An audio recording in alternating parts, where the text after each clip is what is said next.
இதுதான் Royal charter.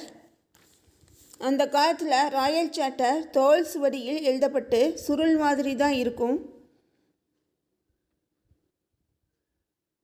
ராணியோட சிவப்பு மெழுகு முத்திரை போட்டு சீல் பண்ணி டாக்குமெண்ட்டாக தான் வெளி கொடுப்பாங்க.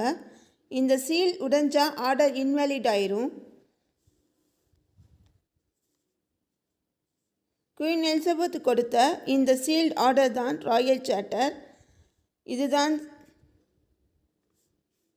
Monopoly, trading right, self rule மூணும் கொடுத்தாங்க. மோனோபாலினா தனி உரிமை, ட்ரேடிங்னா வணிகம், செல்ஃப் ரூல்னா தன்னாட்சி. எல்லாமே இந்த சார்ட்டரில் மென்ஷன் பண்ணியிருந்தாங்க.